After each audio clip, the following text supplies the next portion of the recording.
nations. Now, there's a disparity as to how many of the decision makers of households today provide for their families. She brought out how many of us rely on outside sources for food. We no longer have gardens. We also, we're in this country, we're at 20% roughly unemployment. So this adds to the number or the percentage of those who rely on social services for food. So I'd like to share some of the ideals that I use to hedge against coming disasters.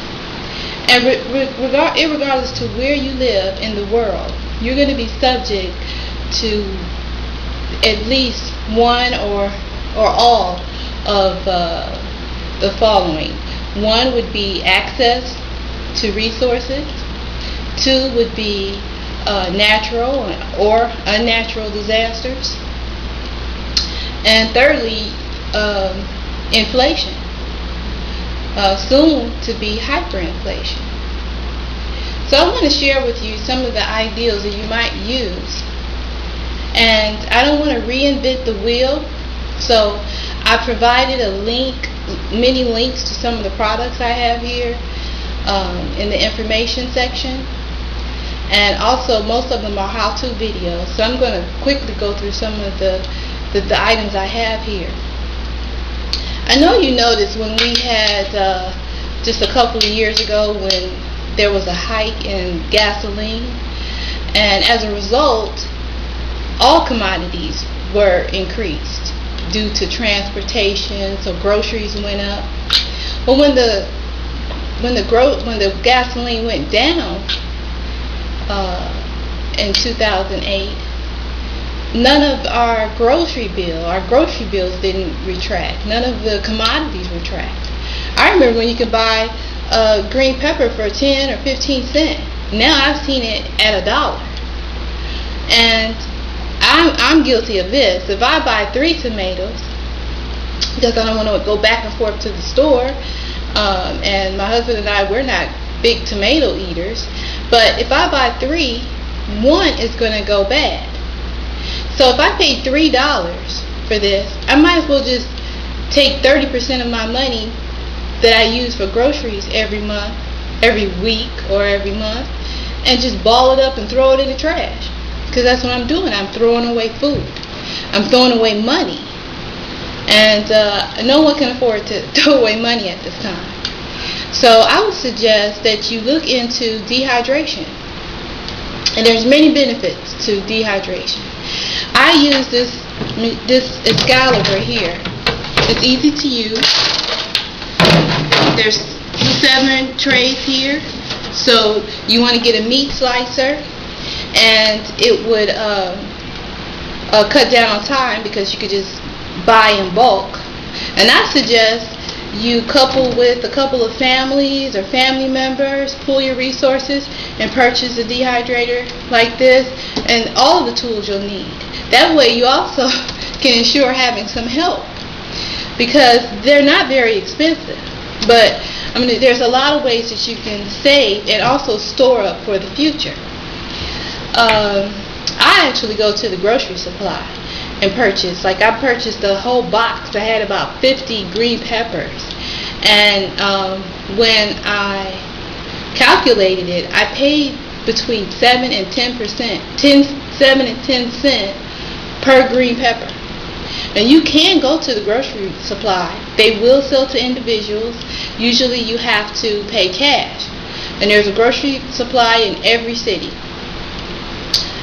They don't just sell to restaurants or Piggly Wigglies. They will sell to individuals.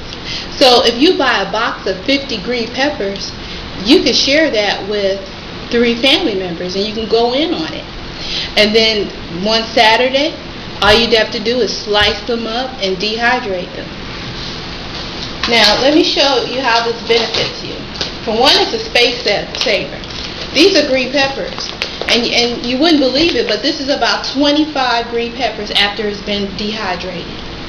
The benefit to you is that it's lightweight and also easy to store. You could put about 20 bags in one bag. It even float in water, and you could carry something like this with little effort. And I experienced a Hurricane Ike in Houston, in which we didn't have power for 10 days. Now Houston is a very large city.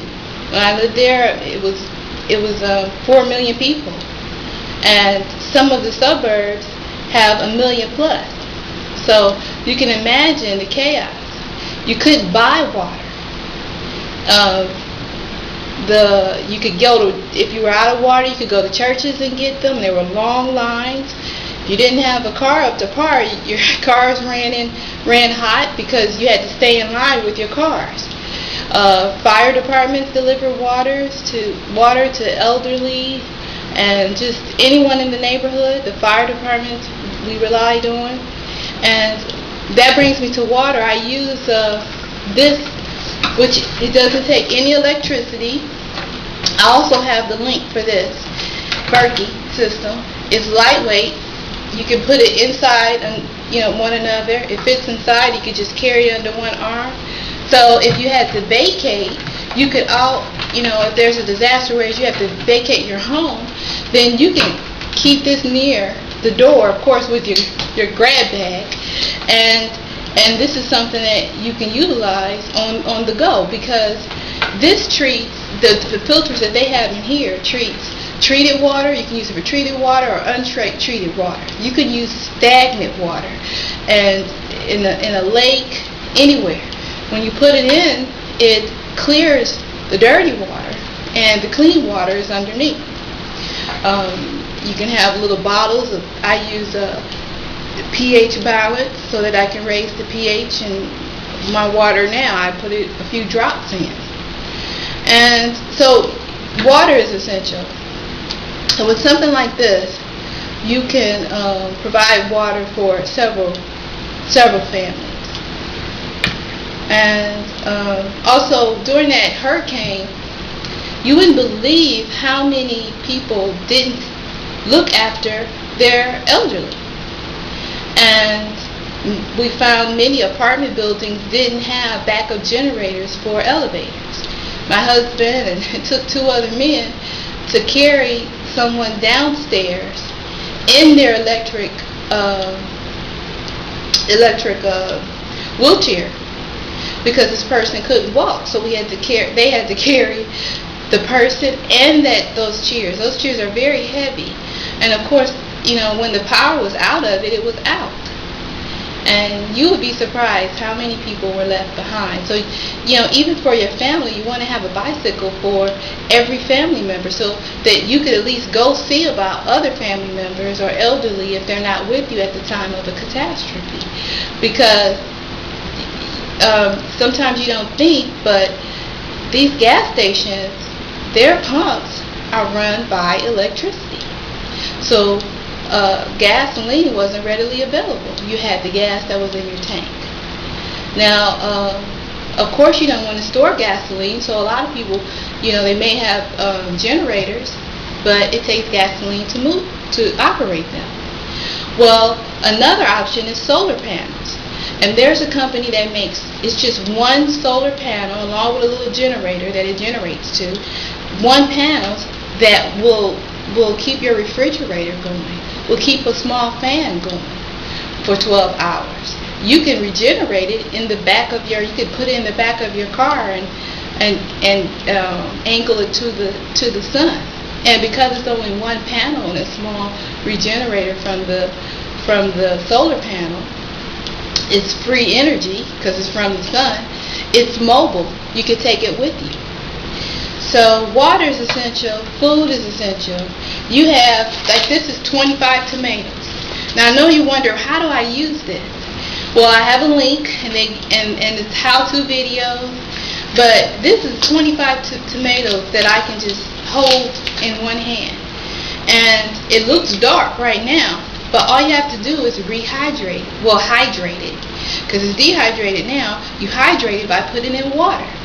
So you would never have spoiled food anymore, because you could dehydrate it. You could dehydrate it and then use it later. Some people use mason jars for what they use all the time. This I have stored up in case of an emergency, so I don't plan on opening it unless there's an emergency. But I do have some that I use all the time. So you can just put it in a crock pot. All you have to do is put water in it and cook or bake. But you have to put water in it, and it comes back the red color and the size. It will resize, get to the original size, and the color will return once the water is in it. So because it's dehydrated, it can't spoil. So this has a shelf life for 7 to 35 years. The last thing I want to talk about is seeds. If you want to start your garden, you want to get non-hybrid or non-GMO seeds with at least a 95% germination rate. These genetically modified seeds, you can't use the seeds to replant. So basically, these type of foods are, I would say, half dead because they can't reproduce.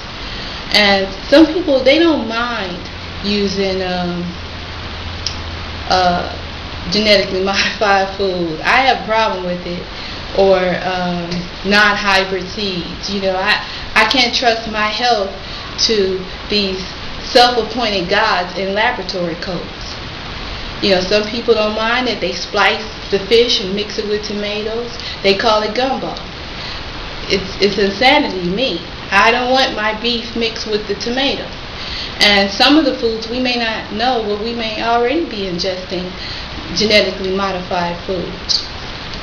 So you want to try to get non-hybrid seeds and non-genetically modified seeds also, so that you can reuse the seeds in the fruit and vegetables. You can also use this dehydrator for dehydrating meats as well. There's enough videos on these social networks to tell you how to shelter in place. So do your research. Research all the products that you can. Some of these items you can't go without. You can't go without toilet paper. You can't go without personal items. So you want to store these things up. And you want to store up food. You can grab some zucchini, some tomatoes, squash, onions, and a couple bags, and you can feed your family for a while if you have to vacate your home or your city. And also, some people like to have propane stoves, and the propane, it's heavy. You can't really run with that, but you could if you had a solar panel and you had a small electrical burner. So I'm in favor of the solar panels. Again, I have links that I provided in the information under this video. And I just suggest you start where you're at. Don't worry about trying to get everything at one time and then couple together with other families to make it cost effective. And I'm going to end by the same way that Vera 747 ended, that the most vital thing that you want to have stored and use daily is the Bible. You need the Word. Among all things, you need the Word. So, may the Most High bless you and your family. Shalom.